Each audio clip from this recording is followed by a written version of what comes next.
Welcome to Pure Hustle Podcast. I'm Mike. And this is Orlando, and we're on episode 166. Yeah, 166. And it is a theme episode, which is super exciting because it's our chance to kind of pick a certain topic or idea and kind of dive into it. And I think the one we're talking about today, from what I gather here, looking at it, looks like it's going to be good to talk about. I hope so. Yeah, but just to be honest, those of you who listen to Pure Hustle Podcast frequently already know this because you've heard me say it before. But if you're new, a lot of times we sit down to record and Orlando's kind of organized what we're going to talk about and done some research, and I'm just kind of the sounding board. And so we sit down, I'm like, all right, what are we talking about? And so just looking at this, it says being positive leads to profits. This sounds like a good thing for us to talk about, right? Yeah, it's just basically like if you think about stuff, like it'll happen. Wait a minute. So we already, I was going to say like, no, that's not what this podcast is about. Yeah. And again, that sounds a little bit like, if you think, I mean, people have their own perspective on things. Just for us, like we read, what was it, Napoleon Hill's Think and Grow Rich? Right. And we just didn't buy it. Right. And so this is more of, hey, if you stay positive, right, profits can continue. But there's a lot tied to that. So do you want me to explain? Yeah, because I just think it's good to kind of have a tagline, because I'm kind of looking at this and I'm like, all right, this looks like maybe a good thing to talk about, but I kind of want to think about like, okay, how do we condense this down into like a phrase or an idea that makes sense? Like, what are we trying to convince people? Oh man, this is getting intense. And I think that like, right now, it seems like we're in a pretty good time for resellers overall, right? Yeah, I mean, this is probably the best it's ever been, ever. And again, overwhelmingly for resellers. I know there's some individuals that weren't able, right, to pivot. And that's one of the things we talked about in our previous podcast, right? Reselling in a crisis. The idea that if you're able to pivot, like there is so much opportunity. And we know that there's different circumstances. There's family. We're obviously dealing with the pandemic. So you may have somebody in your family that got sick during this time, or there might be other financial things you had to attend to.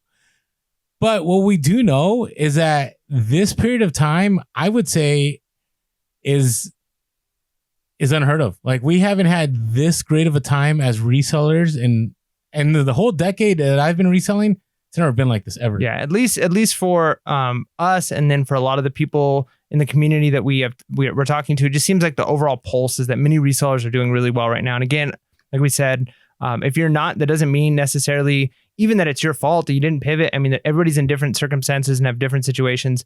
But one of the things to think about is, and what I hope we're going to kind of talk about in this is, in life, you kind of have the mountains and the valleys, right? Like times are really good, times are really bad.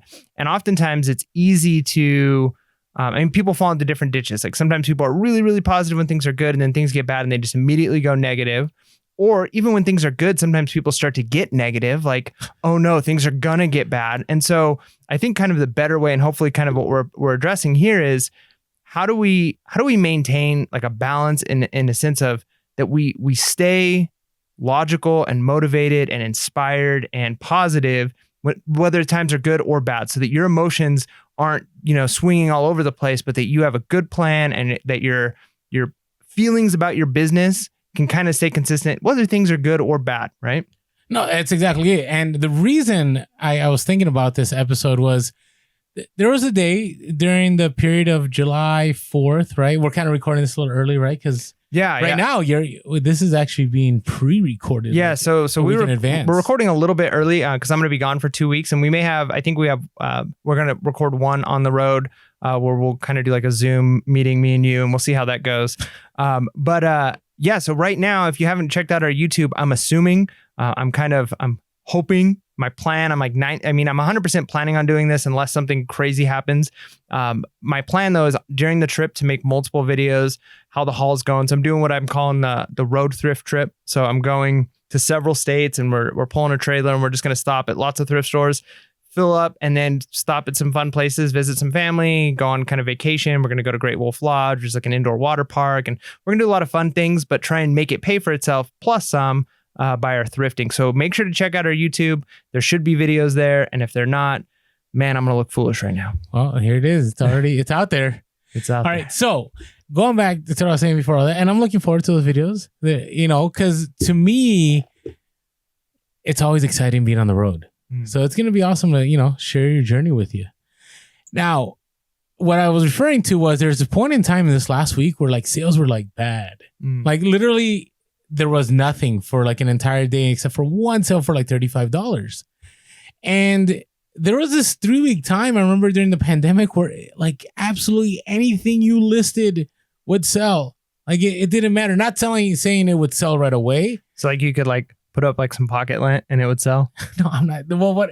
Okay, I'm embellishing a little bit, but I'm trying to bring across the point that as long as you were listing, as long as you had items in your store that people wanted, which I know it sounds like common sense, but people were going to buy, but they were going to buy on a bigger scale, right? So I remember 3 weeks in a row, and it's still like that. I was making 2 trips to the post office every day. I wake up in the morning, it'd be a bunch of packages. Afternoon, it wouldn't be as much as in the morning, but it'd be a few more, right? And now, things have slowed down. Like today, I only took 1 package in the afternoon. I had a bunch in the morning, and then in the afternoon, I only dropped off 1 package. But I know that this euphoric feeling that we're all having, those of us that have been like just killing it with on reselling Cloud9, on Cloud9, like this may come to an end. We may go back to normal. Yeah. Either go back to normal or things could go down, right? And that's what I was saying with like peaks and valleys, right? I don't like even want to talk about going down. Well, and that's the hard part is, I mean, one of the things that's kind of going for resellers in our current climate is more and more people are shifting to online. Now there already is, especially in the younger generations, more and more purchases happening online every day. And then this kind of, I think, accelerated that and then also introduced more people who maybe weren't super familiar with or comfortable with ordering online have now started doing that because of the pandemic and lockdown. And it's just been easier to buy things online rather than, trying to deal with going out to the store. Maybe you can't even get to certain stores.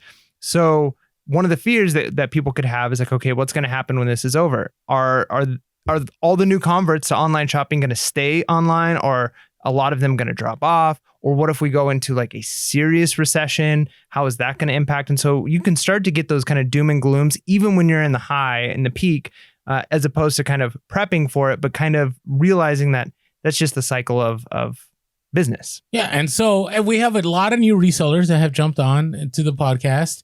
And I know a lot of you have been experiencing, again, the greatest reselling experience. And so you don't know when it's bad. And that's kind of nice. Like ignorance is bliss, but there may be a time. So I thought we'd break this down and discuss about how do you stay positive so you continue those profits, right? So 1 is we're going to talk about understanding platforms. 2, understanding that things eventually bounce back. And 3, just about staying positive. Like, how do you do that, right? Because of all the communities, I would say the reselling community is one of those communities, being that I've been in it for a while. Not necessarily through Pre-Rehearsal podcast, but I've just been part of the community and been reselling for a few years. Like things can get really negative, really negative. I mean, you just look at the forums and you look at, just comments on social media. Sometimes you're like, what is going on? Like, why are people so upset? So the very first thing I want to talk about is understanding platforms. Mm-hmm. That's important, right? No, but what I mean is I really believe a lot of the reason there's a ton of resellers that are disgruntled is because they believe things to be a certain way. And then when they started selling that platform, it wasn't that way. Right. And so they had these expectations, right? And whenever you have high expectations and you jump into anything and the expectations are lower than you thought, usually, that's misery. Yeah. Right. Depending on how bad the separation is between the two. Yeah. And I think that's a good point because even going back to, our last level up review where we were doing Rich Dad, Poor Dad, and that has motivated us. I know a lot of people, a lot of our listeners to, try looking into real estate or stock market or some of our past interviews we've done with people. And it's like, yeah, maybe I really want to do a pallet or I want to do auctions. And a lot of times people will jump right into something, and the better advice that you can get. And I think what a lot of people fail at is, especially, I'll just use something like stocks as an example. I did Forex trading for a while and I kind of just treated it like fun gambling, but like, I didn't lose money, but it was kind of like just to play around. And one of the things that you can do with a lot of those platforms is you can spend hours and hours researching, watching YouTube videos, reading books, just really, really researching. And then most platforms actually offer like trial, like dummy accounts that give you fake money to play with on the real market, right? And you can watch other people for a while, then you do that. And a lot of advisors that I see for things like that recommend play with pretend money for a long time until you really understand what's going on. And I think that's good advice even for not just reselling, but when it comes to like trying a new platform. And I'm not saying like just create a fake account or something like that, but do your research, really know what you're getting into ahead of time, because your potential for mistakes goes down when you do your research. Like even just think a week of prepping, like what are their policies? What are people doing? Watch YouTube videos, really figure it out. How does listing work? Is it going to be easy? Is it going to take time? What's the fee structure look like? Understanding those things ahead of time. And then maybe just listing a couple of items so you're not going all in really deep right away, can help you figure out, is this what you want to do? And you can progress from there, as opposed to just jumping in and making some mistakes and it being devastating for your business. Well, yeah, I mean, one of the reasons that a lot of sellers get negative is because of returns, right? And eBay. The other thing I also hear is about fees, right? It's fee-bay, and there's this whole thing about like eBay is just always going after sellers, and eBay, the only reason they're in business is because of promoted listings. Now, some of that's true, right? eBay had great returns last year, not necessarily because of all the gross merchandise that was selling. It's because of the promoted listings that were being paid for by sellers, right? And now things have shifted, but that doesn't mean that, as eBay, for example, I'll give you right now, it's July. My hope is that these 50,000 free listings that they offered individuals that had, eBay stores that were premium higher, that they'll keep that. Right, that we'll be able to not have to pay insertion fees. But man, if the eBay doesn't do that, I think there's gonna be a lot of upset people. Yeah, that's one of the things too. And this is kind of connected, but kind of not. But it goes to the idea of just being positive about something, and I'll connect it to something even in our economy right now. With the halt or the pause that has happened for student loan payments, a lot of people are excited about that. They can kind of defer without any penalty, or they can continue to make payments and it's interest free. So they're paying off their principal much quicker. And they see things like that. And it's really difficult to take back a gift once you give it. Mm-hmm. Right. And so the 50,000 listings or different things like that is a good example. And oftentimes you get a gift. Here's something we're going to do temporarily for the next 2 months, the next 3 months. And then, all right, we've come to the end. We're taking this away. And a lot of times that becomes the new norm. And when you take it away, people can react almost more negatively than if you just never offered it in the first place, right?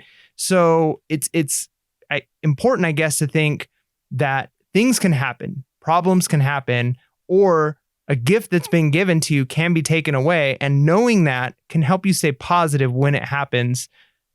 And if it doesn't happen, if they keep it, then you can be even more positive. So it's a mindset thing, right?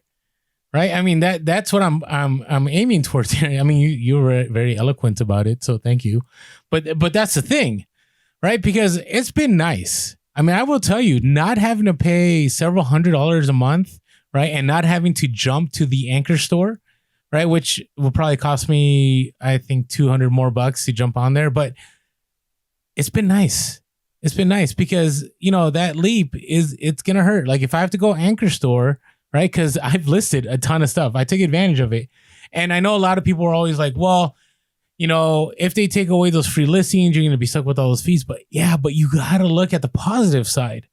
Like you grew your store. Right. And even though you didn't know it, right? Some people didn't know that eBay was going to extend it till July. They thought it was just going to go all the way through May. Right. And some people took advantage of it and they're like, no, I'm going to keep building. And it was a bonus. When eBay, and even for some people, they cringe when they hear me saying that eBay gave us a bonus, right? Because like we deserve this, right? eBay should be paying us because we're providing them profits. But reality is it's their sandbox. Like they make that call, they make that choice. Now, I did get a very encouraging note. I've shared this in the other podcast, the update episode, that they replied to me when I asked them on the seller event, and they said, you never know, stay tuned. So I'm hoping that's in the positive route. But if it's not, it's okay. Now, the other side is, so a lot of you are new to Amazon and you've been killing it on Amazon. Like Merchant Fulfilled has been outrageous. Even till now, it's been outrageous. And hopefully I'm on the other side of a major score these last weeks, but we'll see. We'll share that in the upcoming podcast. But the thing is, understanding that you need to read Amazon's terms of service, right? Understanding that on eBay, like you can get away with selling something new in box and it's okay if like a corner is dented or some of the shrink wraps off. But if you do that on Amazon and Amazon catches it, they can suspend your account and they'll keep your hundreds of thousands of dollars. They'll keep all your inventory. And guess what? They may not even contact you back. Like you may try to get a hold of them. You want your account free and you're going to be in a miserable spot. And there's a lot of resellers that during this pandemic did really well, right? And then Amazon said, we're not going to allow people to sell this and this and this. And then accounts got shut down and it can get really negative. And I understand the negative. I mean, I've been at risk of having my account suspended. It hasn't happened. But the reason I was able to, not worry about it was like, hey, I already knew what Amazon was going to do to me. Like, it's kind of like, and it's funny because you get after me sometimes. You're like, Mike, what? You always tell me like, Orlando, like, why do you sell on Amazon if you know this about Amazon? Yeah. Right? Well, and it's not even so much that you know it, so don't sell on it. I think it's more of an issue that does the risk or does the reward outweigh the risk? Mm-hmm. If the reward outweighs the risk or the negatives, then when those negatives come, you kind of can't complain. You're taking a gamble, as it were, and you're looking at the odds and you're saying, my profit margins, the amount of net profit I'm going to be able to make month over month, and the amount that I can scale on Amazon as opposed to on eBay is significant. And so if this only lasts 6 months and then it ends because of new restrictions they put, or I'm blocked or gated on a certain category, instead of complaining, it's, wow, that was a really good run. And I know those risks going in and I was able to profit for as long as I did. So going in, realizing that there are a lot more risks, but the reward is a lot higher on Amazon potentially. So you almost can't be upset when the risky things come to fruition because the rewards were there. Now, if there was no risk, the rewards probably wouldn't be as high. Yeah, agreed. And like if you're on Amazon, understanding that there's a probability that 10 to 30% of the items you sell will be returned. Like if you go in with that mindset, understanding, you'll be a lot more positive when those returns come in because you're going to understand it's just the cost of business. Like this is the way Amazon functions. That's the way it works. Where on eBay, it's about 3 to 5% generally. I mean, I don't think, have you hit above 5% on returns? No, returns on eBay are relatively low. And that's one of the reasons I enjoy it. Plus the type of items I sell. So yeah, I mean, you go into Amazon recognizing that these are the cons. You got to do a cost benefit analysis. And yeah, the returns are going to be a lot higher. The margins might be a lot lower, but you can sell the velocity that you can sell through, the way you can scale. You can buy 100 items of the same thing, get it sent in. It's not taking up any space. Those sell in a couple of weeks. Maybe you're only making $5 off each item, but you're not worrying about the shipping on it. And so you don't have that kind of velocity on eBay, but then you also don't have as much of the other risks and problems that come. So both have their negatives and positives, and you just kind of can't compare the two together. Agreed. And the other thing I want to share before we move on from this is a lot of the damage we do as resellers is self-inflicted, right? We try to test it, right? So, I remember one time you sourced a CPAP machine, right? And you didn't know, right? Do you still have that machine? I do. Okay. We talk about flipping that. We can flip it still. I might do it local. That's what I mean. But not on eBay, right? But, some people will look at that and they're like, oh, I already spent $10 at this garage sale. I'm going to put on eBay. Other listings have made it, and eBay doesn't catch everything. But here's the thing. If they catch you, it's not like when you get pulled over, you can't tell the officer. By the way, I got out of my speeding ticket. Did I tell you about that one back in October? Oh, nice. Yeah. So that was kind of nice. Did you cry? No. I did a trial by declaration, and I just said, I was unaware of the speed that I was driving, which is true. And I'm not sure he was aware of the speed I was driving. I plead not guilty. And it worked. Yeah, if you go to trial and they don't have you like on a clocked radar, you can definitely get out of that. No, that's what it was. Like, I think it said something that the officer did not have training in a certain whatever. And I was like, what? Yeah. Like, yeah, so it's nice. It's nice when that works. And it's terrible when it doesn't. I don't know why I went on that tangent. I was happy about it. It was nice. So that's going to get rolled over into inventory or some stock or something. Because it was a decent ticket. Now, going back to that, when you get pulled over by a highway patrol or a state patrol, wherever you're at in this country, the excuse of like, well, everybody else is speeding doesn't work. Yeah. Ignorance is not an excuse, and neither is the logical fallacy of the majority, right? Like everyone's doing that. I'm going the flow of traffic. If you go to traffic school or if you took driver's ed, you learn right away that doesn't work. You can't say I'm going the flow of traffic. And there's a thing inside of us that wants justice. Well, why didn't they get pulled over? Why didn't they get pulled over? And it's, well, it doesn't matter. You did, and you broke the law. You are responsible for it. And the individual responsibility is an important thing to realize there. And, again, it stinks when it happens, when you can look and say everybody else. And I even think about that sometimes. Like, there was one time and I fought it and the judge was wrong. Like, I really think that it was, I don't want to say a corrupt judge, but I just think he was mistaken, because I took it to several officers afterwards, police officers that I knew, and we went over the penal codes, and it was a texting ticket, and I wasn't texting. This is back when the texting law first happened in California. Oh, you got one of those? Yeah. Oh, and wow. I wasn't texting. I was using an iPod, and I was changing music. And the texting law, the way it was written at the time, and it's been changed now, but the way it was written at the time, at least in the county that I was in, or maybe it was statewide, was that there had to be a transmission of communication from one party to another in order for it to be a violation. And the officer even said that it was music changing on a phone or iPod or whatever it was. But the judge just refused. And so I didn't get off on that. But then I had to take all that anger of like, that was unjust. I got that ticket and I didn't deserve it at the time. I didn't break the law as it was written. But I think, how many times have I texted while I was driving and I haven't gotten a ticket? So even then, you can kind of say like, okay, maybe you get away with it sometimes, but when you get busted, instead of being upset that you got busted, you can say, you know what, I've gotten away with this for a while. And again, it comes down to mindset, even what we're talking about right now, right? That idea of... That's a super healthy perspective. I can't say I had that perspective when I got pulled over. No, but I mean, that should be, I'm not saying that has to be the way you think, but if you think that way, you're going to have a lot less frustration and anger. That was unjust. Okay, maybe that incident was unjust, but it was also unjust that you got away with things other times, right? So you kind of have to look at both sides of the spectrum, and that allows you, I'm really against big emotional swings. Like, one thing that's really interesting, I have a 2-year-old. 2-year-olds are incredible, amazing creatures, monsters, maybe, I don't know, whatever you want to say. It's intense. They can go from the happiest a human being can possibly be. I'm just the amount of joy that I don't even know if I've ever experienced other than when I was 2, to the most devastated and upset and frustrated that a human being can possibly be in the matter of seconds, right? Like the swings, the emotional swings, because their brain hasn't fully developed. They haven't developed the self-control and all of those.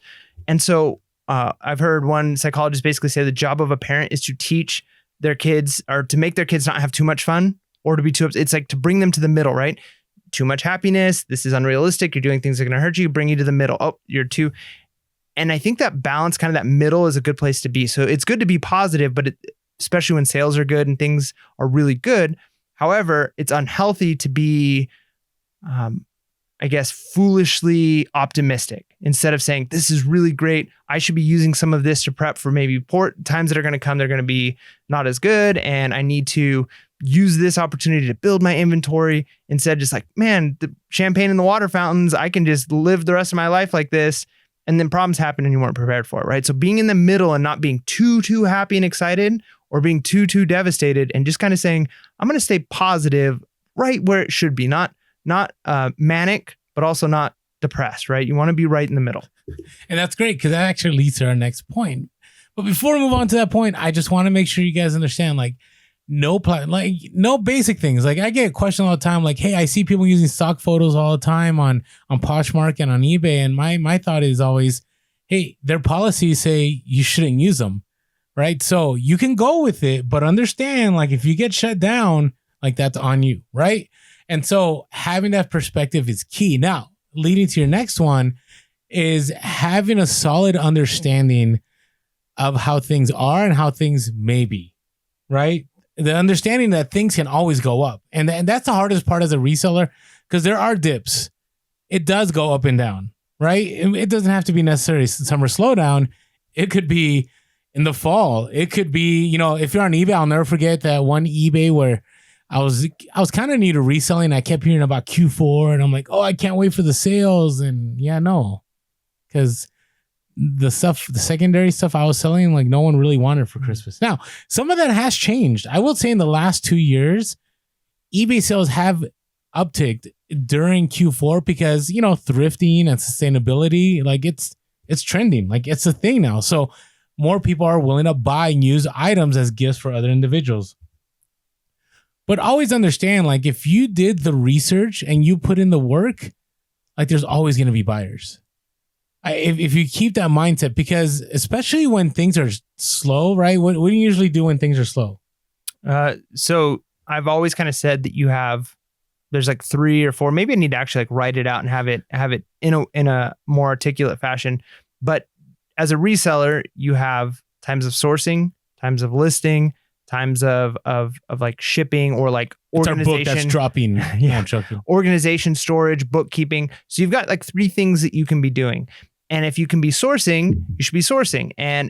Or not always, but you should have time for that. But let's say you can't source. Well, then you shift to one of those other things. You spend some time going through your inventory or listing things that may be in your inventory reserves or your death piles. So you just have to change your mindset of what you're doing. So there are going to be times where maybe certain sales aren't coming in. So if those sales aren't coming in, then you pivot maybe to a new niche, or you change the way you're sourcing. There's a lot of different things you can do. And if none of those things work, is there something else you can be doing in your business? Maybe sales are slow for a week or 2.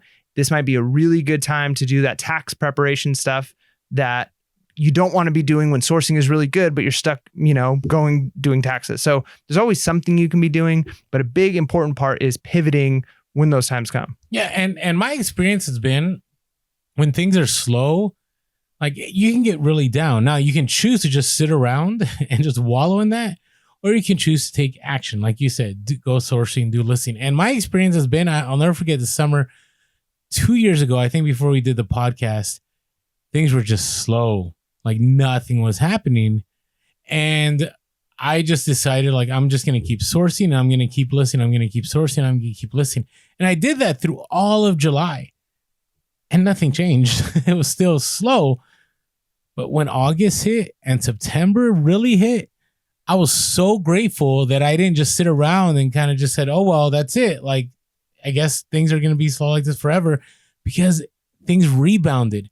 And I think particularly that summer, I probably listed like 500 items and I sold through 250 plus of those items, I remember, in September.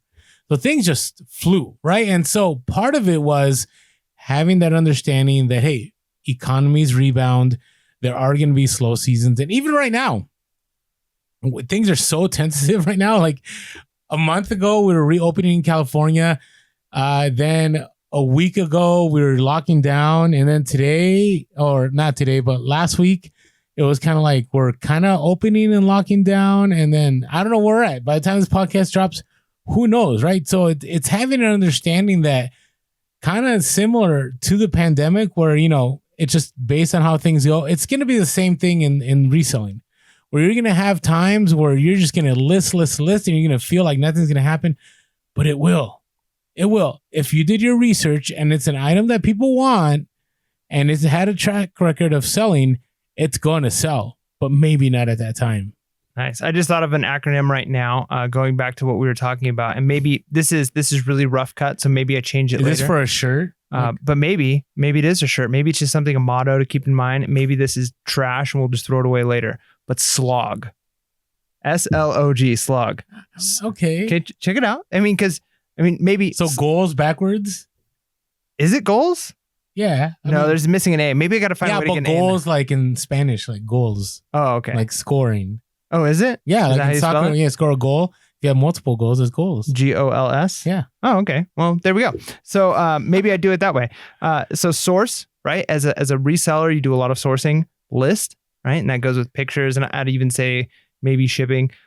Organize, right? And that's doing things like your taxes, your inventory system, and then grow, which is maybe if you don't have anything to do in that category, learn a new niche. Spend some time studying, spend some time doing market research, right? So Slog, source, list, organize, grow. And here's the thing, this podcast, you might listen to it now, but maybe this is something you're going to need to listen to 2 months from now, right? So always remember episode 166 when things are down. And hopefully this will help you out. When you need to slog your way through it. There you go. Because it's true. It's true. Now, the other thing you can do is you can just pivot, right? Take that time of self-reflection. Take that downtime and go, okay, is my inventory really worth it? Is my inventory on Amazon? Am I still counting on the same things I've always sold on eBay? Has the market shifted? Are my prices? I mean, we'll talk about this later on, but is there the possibility that maybe things have slowed down to give you the opportunity to change what you're doing? Right. And we talked about that in that reselling during a crisis podcast, that a lot of people took advantage of that time. I took advantage of that time. I have not sent in an FBA box since February, and we're in July. And if things keep going, I may track just the same doing MF as I was doing FBA the last 2 years, and even better. So who knows, right? So always be willing to understand there's a reason maybe there's that slow time. And I don't know, what is guiding why things are slow. But if it's available to you, use that opportunity to pivot, to stay positive, which will lead to more profits. Yeah. And again, just to recap the kind of the idea of this, sometimes it's hard for people to think of, well, yeah, staying positive when things are going great is easy. But this is really about developing a mindset that you can maintain when things are great, and then as things get to normal, and if things dip below normal, right? And so these ideas of having the right mindset will get you through the highs and the lows. So make sure that, yeah, you're willing to pivot, you're willing to learn, you're willing to grow, you're willing to do those things so that when good times are around, you're not slipping backwards, right? I've said before, as like a quote of the week, you can never really stagnate. You can never stay the same. You're either growing or you're diminishing as a human being, as a person, as a business. It's really hard actually to maintain. Like if you think about it, maintaining exactly where you're at takes a lot of work.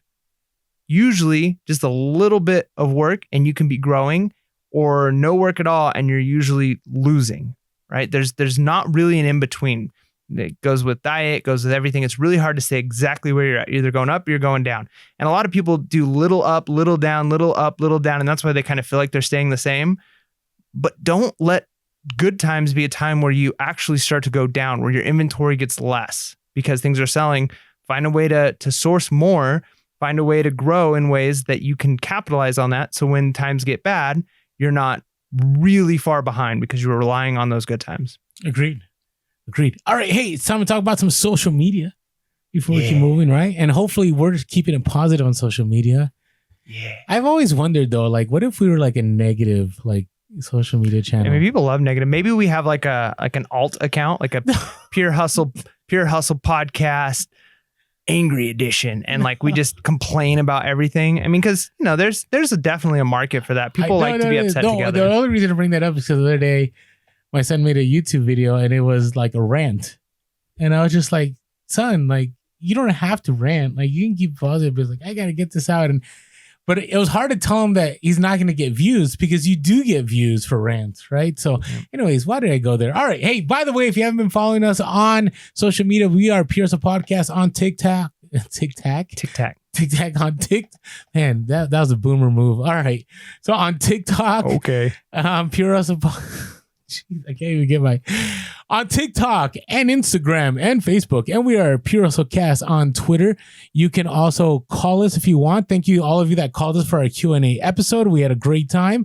Always feel free, and as you heard our apology on that episode, we will make sure to be better about replying to your voicemails, because that was pretty sad. So you can always give us a call, 619-738-1170. That's 619-738-1170.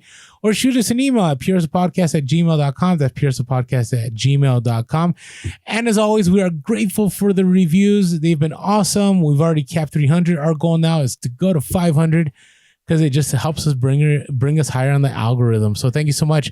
And if you want to watch the podcast, you want to watch the podcast, but you want to, more importantly, watch Mike and his journeys, best way to do that is to subscribe to us on YouTube and hit that bell notification so you know when a video drops. Yeah. So hit that bell notification. And honestly, the the iTunes reviews. I almost feel like we should just start our episode with go to iTunes and leave us a review because it's that important. It really, really helps us a ton. My goal is that when I type a P, that our podcast comes up, right? Because right now it's like if I go to PURE space H, it comes up. Where before I had to go all the way Pierce the podcast and then it would show up. Right before the T in podcast, it might show up. I don't know if that's an algorithm thing. Is it an algorithm thing? It could be. Maybe you're just seeing it and other people aren't because your phone types it so much. But who knows, right?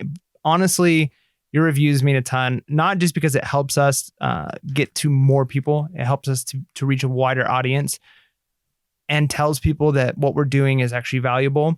But it really is motivation for Orlando. It's motivation for me. It's motivation for me.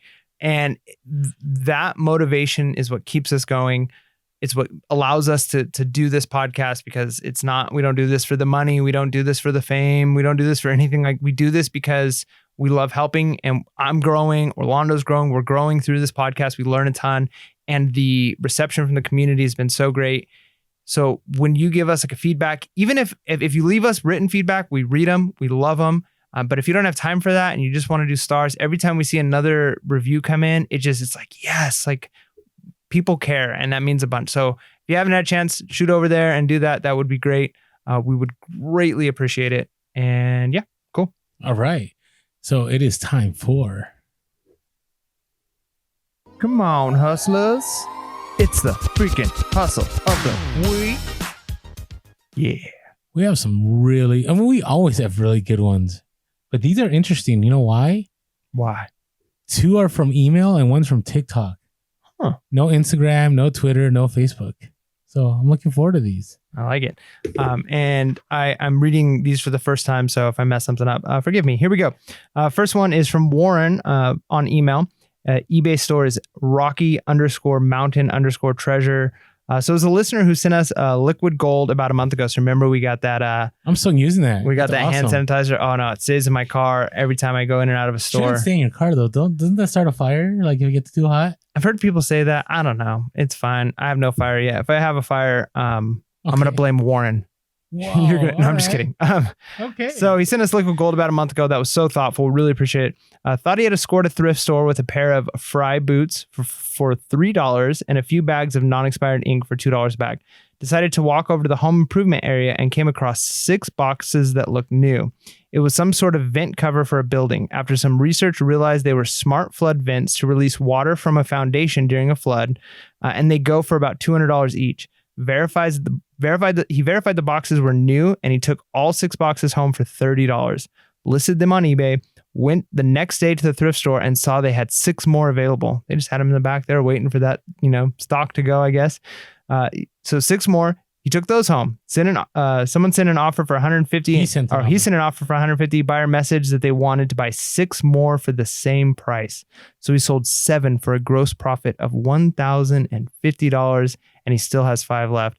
That's an incredible score. And let me just say, the reason why you should be following the hustle of the week hashtag, if you're not doing it, is these are bolos. And sometimes 100%. It's a specific item bolo, and sometimes it's just a niche. Like, oh yeah, there is a ton of money in the, I don't want to just say home improvement, but like construction stuff. Like I've sold a lot of exit signs. I've sold a lot of like lighting that goes inside of buildings. Those things sell for good money. And a lot of times those things go to hotels that are managed and owned by smaller companies. Maybe it's family owned little motel and they need to replace something and they go to eBay so they can get a discount. And if you've got good prices, I sold a lot of clean remotes, which are remotes that like hotels use.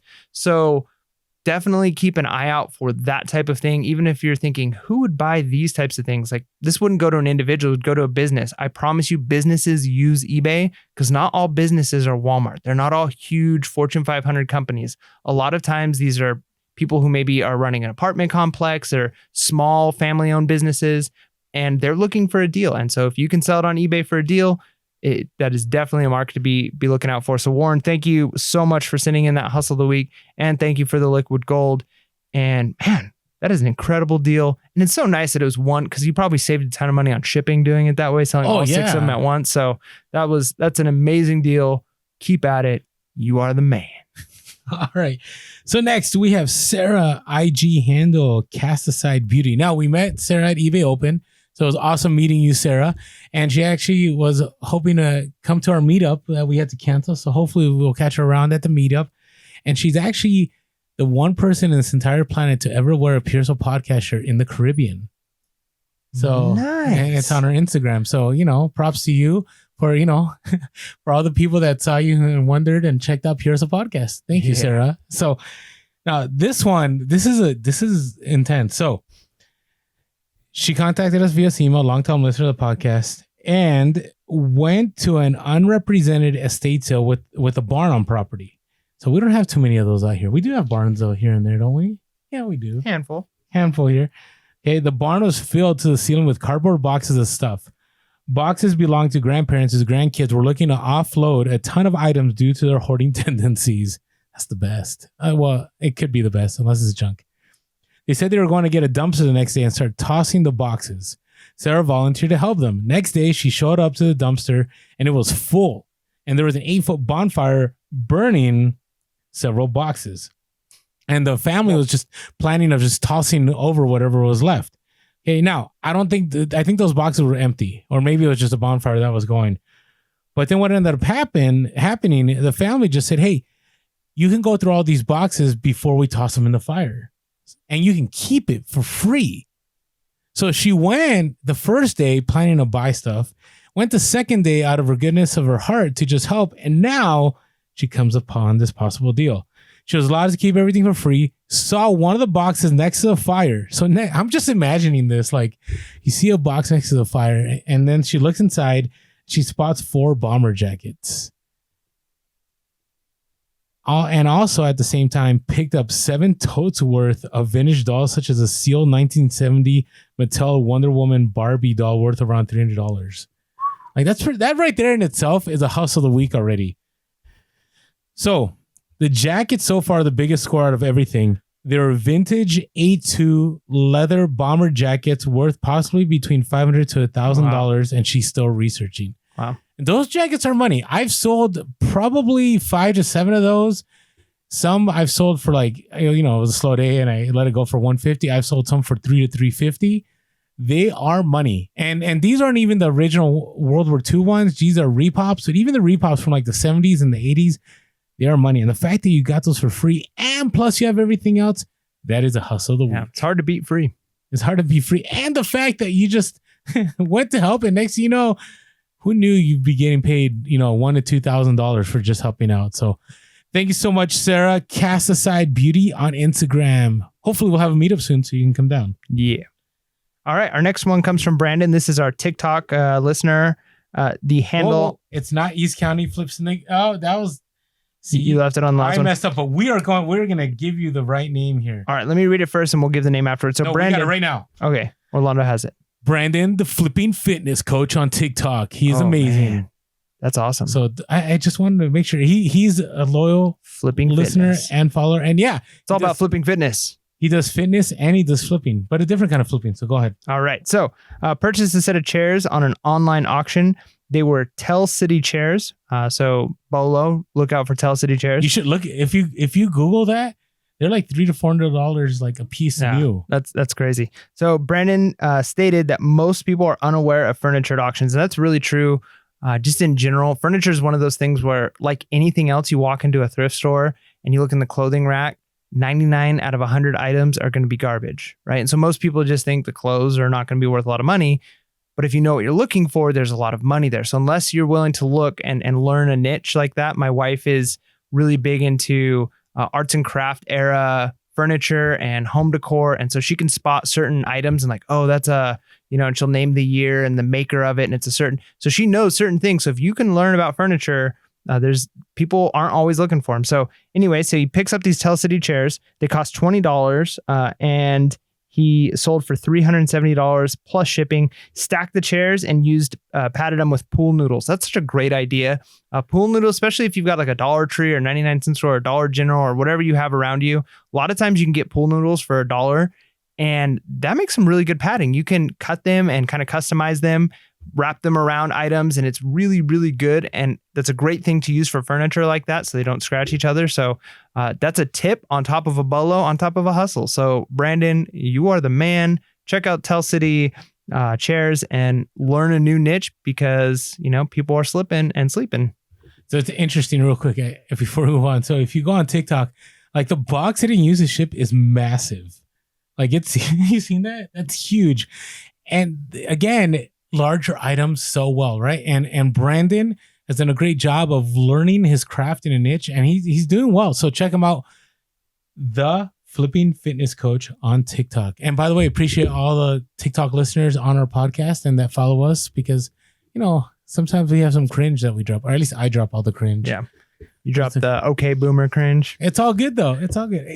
That word isn't even trending anymore. Yeah. That's how you're a real boomer, is if you're still using okay boomer ironically because it's funny, and it's not even a thing. Like Karen's still out there. Karen's still big. The Karen went, it's interesting because Karen came from TikTok, and then it hit, like, now it's on the news.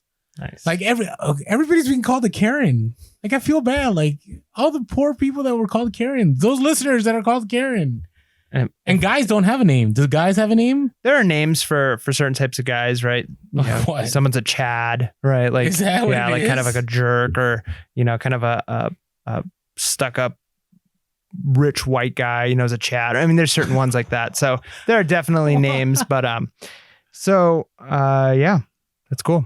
Okay. All right. Yeah. There we go. All right. What's your hustle? What a weird thing. Well, I'm just pointing out, cultural things that are happening. All right. So my hustle of the week. So this is kind of it's a kind of sad one, because I had something that sat in my inventory for 2 years and I finally listed it. Now I listed it because of the pandemic. So this is actually like the third or fourth post. Both. I almost said both. This is like our third or fourth post on Instagram. So we have 2,296 posts on Instagram. Holy smokes. That's a lot. Like I've had people ask me like, hey, Rolando, can you send us that one time you guys dropped that post about this? And I'm like, yeah, no, because that's a lot of posts to go through. You got to mine through a lot of stuff to get there. So anyways, I say that because this is actually like post number 3 or 4. I'm like trying to get to it while I talk. So what ended up happening, I went to a garage sale. And at this garage sale, there was like all kinds of like vintage, like 80s backpacks for like hiking. So, and you knew they're 80s because design, like there's the bright colors and, the way the letters were done, the script writing and all that. And I was kind of shocked because I'm like, oh, this is interesting. Like these backpacks, some of these they were new with tags. And so I said, how much would you like for these backpacks? And there's 10 of them. And maybe 10, 8 to 10. I'm trying to find the post. Okay, so it's not that old, but it's like post number 199 or something. Okay. So they're like, oh, we just want to get rid of them. What about $5? And I'm like, how about 2? They're like, okay. So they accepted my $2 for 10 bags. Wow. Even if I sold them for $1, right? I could have quintupled my money. Is that a real word? Maybe 5 times my money. Yeah. There we go. Okay. There's quadruple. So, right? Quintuple would have been the next one. Quintupled. Yeah. Okay. So I put these in a Costco, those Costco totes that are black and yellow. And it just sat there. Like I didn't want to list it. I'm not a fan of listing hiking backpacks because they're kind of awkward in the light box. Like they have to fit just right. And so I kind of just put it away. So during the pandemic, we're still in the pandemic. But during the beginning of the pandemic, when I was like, oh no, what am I going to do for inventory? I was like, oh wait, I got all these backpacks. So I listed all of them. So I remember I paid $2. So I got a message from somebody in Japan. And, Japan likes, Japanese individuals like a lot of vintage stuff. And so he's like, hey, I want to buy your backpacks. Now I had these listed for like $100 a piece. Remember, I only paid $2 for all of them. So there was one that was filled with holes that I had listed. No, this one, the one filled with holes I had listed for $64.99. I just like, or best offer. So he's like, hey, can we do, so he sent me an offer on one that wasn't all holy. And he sent me an offer of $50. Well, no, not $50, $35. not 35. Sorry. Getting my math off. It's not that important. Okay, it is. It's that important. So no, it was 20. He sent me an offer of $35. And I was like, do I take it? Like, this is listed for like $100. But at the same time, I had it for 2 years. You know, I listed it. No one really cares for it. I took it. And then he's like, how about the other one? Would you take 15? I'm like, oh no, what did I start here? And I'm like, no, I got to do 25. I gave you a good deal on the other one. Like, if we can meet me at 25, you got the deal and I'll ship them together and it'll save you money on shipping. But the problem was that on eBay Global Shipping, if people don't put the stuff in their cart and then pay, sometimes they can't do combined shipping. And it's weird because as those of you that follow us on Instagram, you saw over a week and a half ago, I had somebody buy 5 Harley shirts and they bought them all individually. And it showed up as I could do combined shipping on global shipping. Now, I'm not sure why for that case it didn't work because I've had this before happen. I had this another scenario with a few buckles about a week and a half ago. Yeah, a week and a half ago that they're like, hey, I want to do combined shipping and I can't. So what I had to do is I went to my listing. I screenshot like 2 or 3 pictures for each buckle. And then I made a whole brand new listing out of those pictures. And I made sure to list every single item there and, you know, its condition. It worked out. So I had to do it was work, but it was worth it. So with this backpack, I did the same thing. So by the way, this is just a tip. This is why I'm sharing this. That's why I think it's a hustle of the week because I was still able to make this sale. So I screenshot the backpacks. I combined it all into one listing. We canceled the original listing.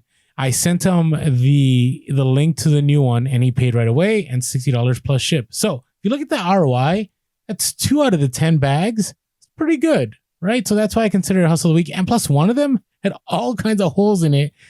And, you know, maybe there's a thriving market in Japan for Gregory jackets, but he was okay. And here's the thing. All my other hiking hiking backpacks that I have, they're like $150 hiking backpacks. So that's why it's still a hustle of the week. Because if I sell the other ones, I'm looking at 1K profit. So now those are going to take a little bit, but I do feel that right now people are beginning to want to go hiking and want to go out. So this is kind of a bolo. So we'll see what happens. Yeah, that's good stuff. And what about your hustle? Well, really quick before I get to my hustle, you kind of reminded me with and this is something we talk about all the time, $5. What about 2, right? Being willing to negotiate and ask questions like that. It made me think, I when we read, it was either 10X or 4-hour work week. I think it was 10X, but maybe it was 4-hour work week. There was like a challenge in there to go out and basically try and get no's. Ask for that was deals. 4 hour. Okay. So, and we kind of joked around about like doing like 100 no's a day or 10 no's a day or whatever it was. We're going to call people every single day. Now here's, I thought of a way of doing it. And I think I'm going to try this once a week. And I really think I'm going to do this for multiple reasons. So the other day I was on OfferUp and I was looking at some items and I'm learning new niches. Not really, it's hard to say I'm learning a new niche because I'm just researching one item. It's not like I'm going deep in the niche, but I'm like, oh, I don't normally sell these. Let's see what these sell for. And so I see an item that's, you know, listed for $40 and I see that they sell on eBay for like maybe $50. So there's really not enough profit there, obviously. And so it's really hard to knock somebody down when they're that high up. Maybe you can get them down to 30 or 20 if you're really lucky. And I was like, you know what? And I did this with multiple items. I'm just going to ask, is it available? And then just go really low. $5. I can come get it right now. Right. And so many no's. But I remember the feeling I got before I did the first one. I'm like, I don't really care about this item, but if I could get this item for $5, that'd be sweet. If not, I don't really want it. And so you ask, but like before I send it, I'm like, man, I'm going to offend them. I shouldn't send this, but I'm thinking, who cares? I don't know this person. I don't really care that much about this item. If I don't ask, I still don't have it. And if I ask and they say no, I'm no worse off. And so I had anxiety even asking that low, even though I didn't really care about the item. It wasn't even face to face. And I started doing that and I was getting funny responses from people. Like a lot of times people are just like, thanks for looking. Or some people are like, you're crazy. And they kind of cuss you out. And what it's doing, I'm realizing, is it's kind of developing like really thick skin for me. Like I'm getting to the point where I don't care. So, and I still care a lot right now. And negotiating is something I've improved a lot on. But I think I'm going to do like once a week. And I don't know what the number is. Maybe it's 50, maybe it's 100. But it's really easy to do on OfferUp or Facebook Marketplace or Let Go. Is just go really, really low. Because what we learned in our Rich Dad Poor Dad, one of the concepts he said is you never know if somebody's had something sitting around for a long time, just like those backpacks, they might say like, hey, we want, $50 for this item, but they've had it for months and they just want it gone. And they almost would get rid of it for free. And nobody's been asking about it. And if you say, I'll give you $5 and they're like, you know what? Yeah, just come get it. I don't want it anymore. So out of 100, just think if you get 100, if you're asking 100 items, it's so fast to do on OfferUp. You can do this probably in a half hour. Just go through and just ask really low prices and don't be obnoxious. I'm not saying go and be a troll, but find like what would make it actually worthwhile for you to drive, get an item, what's profitable. And if you ask 100 people, you're bound to maybe get one or two that are just like, I just want this thing out of my house. My wife doesn't want it in the house anymore. So you might actually end up getting some really good deals and you're not losing anything. And you're actually building up tougher skin so that you don't mind at a garage sale. Like, cause if you're like me, if you're listening and you're like me, you're worried about offending somebody. You're worried about getting the no. You're afraid of that rejection. But if you just develop the skin, where you're like, I get told no all the time. I ask ridiculously low prices and I don't get offended if they cuss me out and they think I'm being obnoxious. Oh, well, I'll just move on to the next thing. Now, if you have a really good deal, like if there's an item that you can sell for $1,000 and they're asking for, $250 and there's a lot of room for profit, I'm not saying go in and ask for $5. If it's already a good deal, maybe negotiate a little bit, but pick up the item. But if it's an item where they're already charging what you can make for it, why not basically ask if you can get it for next to nothing? Because you never know. If you get a no, you're developing tougher skin. Maybe you can practice some negotiation tips, see if you can get them. And just like Rich Dad, Poor Dad, be willing to say something like, if they accept it and you decide, you know what, actually, I don't want to drive all the way. It's kind of a far drive. All right, I'll get back to you. Or, I actually can't do it. You back out of it. It's not the end of the world, right? So you can develop a lot of skills, learn some new niches. It forces you to look up, what is this actually worth? It's super valuable. And so I think that's something I'm going to start doing. And that just reminded me when you said, yeah, they already said, what, $5 or $10? And you said, what about $2? Right? So it doesn't hurt to ask. So if you're a person who's already a little bit nervous of negotiations, go on OfferUp. You can get 100 no's in 30 minutes and maybe you get 1 or 2 yeses. And that might be huge payoff for you. Yep. I agree. I mean, it's one of those things that reselling, the longer I do it, the more I'm not scared to ask for a deal, right? I mean, even right now, just I'm searching for possible storage / office space. And I know that there are spaces that are empty, that have been empty for a long time. We talked about this before the podcast. And I'm just going to throw out an outrageous number and see if somebody will take it. Yeah. I mean, worst thing that'll happen is they're going to tell me no. And I mean, nothing's going to change. I'll still have my storage unit, but I want to move up. But I don't want to pay too much more. So and usually you don't offend somebody so much. I mean, you might offend somebody to the point where they don't want to make a deal. But if you're like, I'm willing to pay $500 a month for this place or $1,000 a month for this place, but I'm going to ask them for $250. And if they say absolutely not, you can still go back. All right, well, let's do $500 or let's do $1,000. You can still go back up. Usually that if you get to the price they want, you're okay. It's not like they say no and now you have to walk away forever. So just learning that you don't have to be afraid of the no is a good thing. So anyways, back to my bolo or hustle of the week. Wait, we didn't even get there. Oh man. Okay. So sorry, really quick, my hustle of the week. And this is a weird one because this is something I bought and I'm not going to be selling, but so right now I'm on my trip. This is the hustle of the week? Yeah. Well, Here's why. So, and it's not really like even a huge profit thing, but it's just like one of those mind shifts. And I saved a little bit of money and time and eBay came in clutch. Let me just put it that way. So I bought my trailer and the tires that I had on my trailer, I could tell they're not going to make it through this road trip. So I look up, Harbor Freight, in my area, Harbor Freight sells these tires ridiculously cheap. They're like $60 or whatever. So I can get $120 brand new tires. And so because I know I can do that, I'm putting off going and getting the tires. And I'm seeing, I see them online, that's what they sell for. So I go to Harbor Freight like a few days before my trip and I say, do you guys have these tires? And they kind of laughed at me and they said, yeah, no, we haven't had those tires in years and we'll probably never get them in stock again. When that happens. They're like, I know they show them online, but we just don't sell those anymore. And so I'm like, oh no, what do I do? And nowhere in my area sells them. And if I were to go to like a tire shop and get them, I'm talking like $300. Right. So I'm like, no, I've just took for granted that I'm going to be able to go get these for super cheap. So I'm checking Amazon and they weren't going to get to me in time and they cost a ton of money and they were almost all sold out of the only ones that had them in were charging a ton of money. And I was like, I wonder if I can get them on eBay, tires on eBay. Yep. And I got them in 2 days, paid less than I would have got them at Harbor Freight shipped to me. and I was able to go on the trip. Like this was like a make or break. Like if I didn't get these tires, I wasn't going on the trip.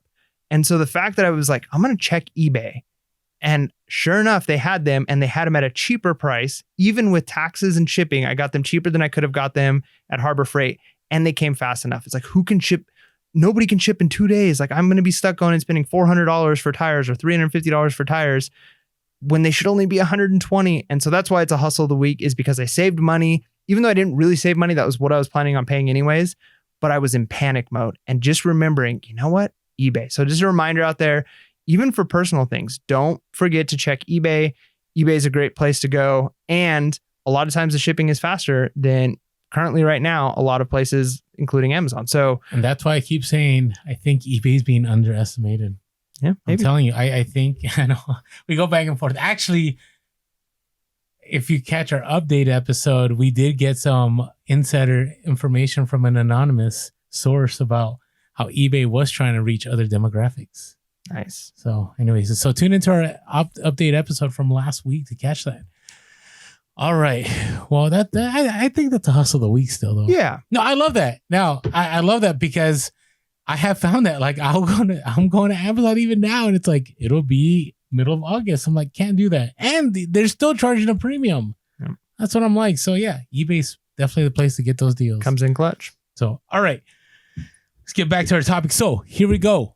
Right, continuing to discuss staying positive so you can continue in profits. So the very first thing is just reminisce. Just remember that things will get better. We kind of talked about this already, but it does help you to understand, like, hey, remember that one time when you thought things were really slow and you just kept going and you kept listing and it all paid off. Like that to me is helpful. I don't know if it makes me happy, but at least makes me understand that, like, okay, this is only temporary, right? It's only going to be so long.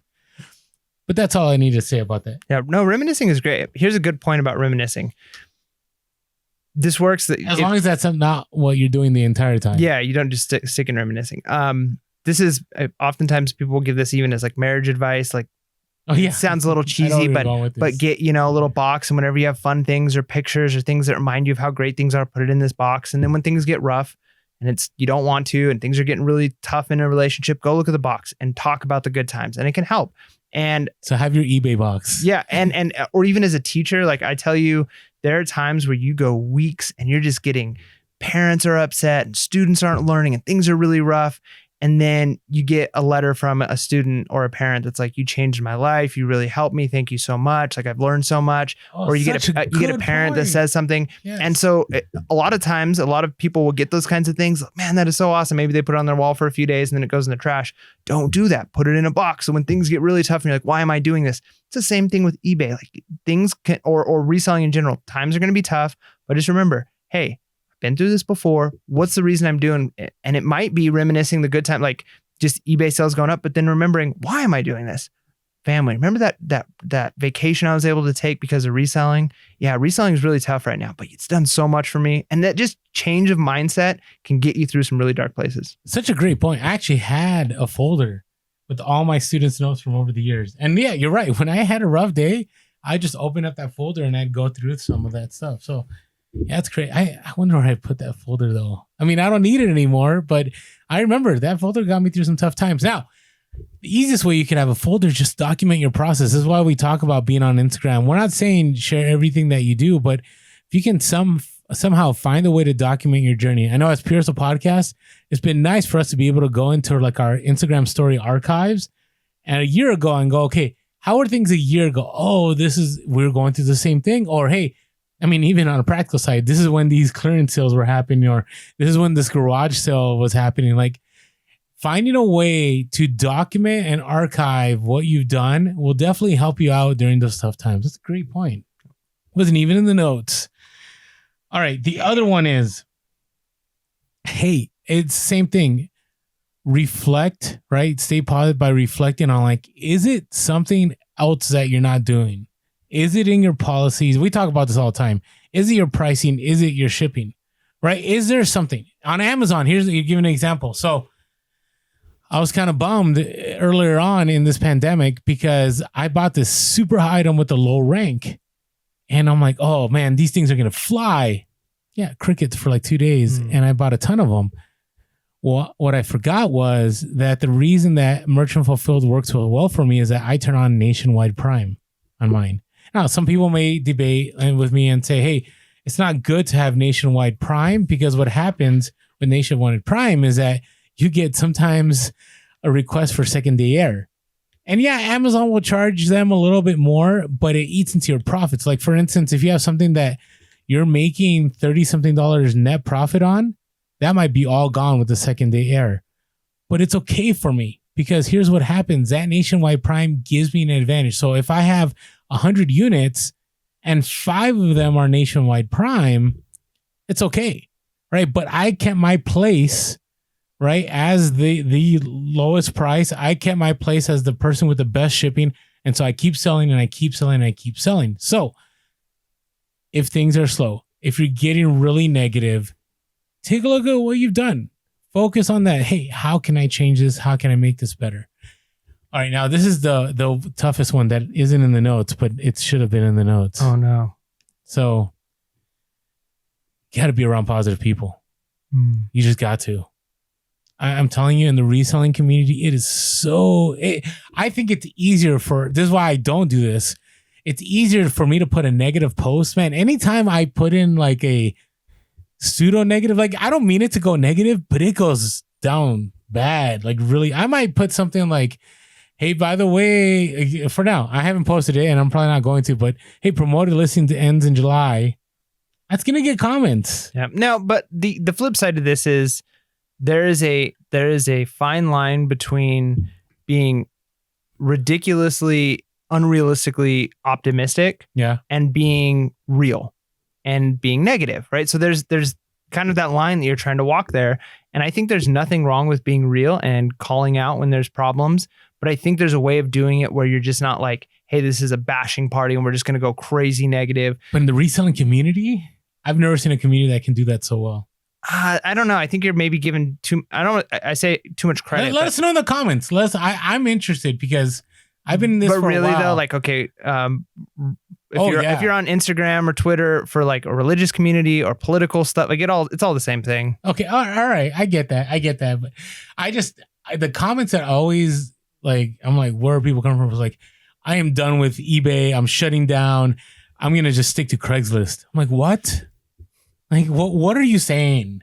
Like, if you're around people that are like, hey, that's a great idea, and give you a pat on the back with emojis, whatever, like, no, like, you don't need to be around those people, because they are letting you, number one, feed into that negativity. They are building that negativity, and then you're going down the wrong path. And instead of saying, hey, whoa, take a look at the bigger picture, right? Reminisce. Remember how good it's been, right? Yeah, fees might have gone up. Yes, maybe, you have to pay insertion fees again.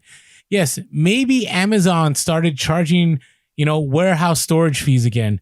Yes, maybe Amazon gated you in something, right? It's really easy. I mean, if you go on Amazon, there's that little side tab where it's like the Amazon seller forum. Oh my goodness. Like, people are just mean. Well, and I think a part of it is, and the reason I think this is every community, it's not just the reselling community, is in general, there are a few things that are true. There's a lot of things true about humankind in general, but a few things specifically related to this.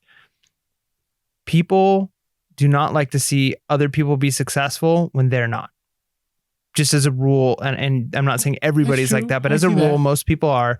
If you see, maybe it's fitness, maybe it's diet, maybe it's wealth, and if you see someone going down a path and maybe that's a path you should be going down, but you're not, a lot of times people want to fight against it, right? Like, hey, you know what? I'm not going to, your friend's like, hey, let's go to the bar and get some beer. And you're like, you know what? I've kind of cut out beer. I don't want to gain the weight. I don't want to, whatever it is. And people are like, oh, really? That's so lame. And maybe they know they should be doing the same thing, but it's really easy to kind of make themselves feel better by like pointing out that you're doing something right and kind of shaming you for it. So that happens a lot, I think, in every community.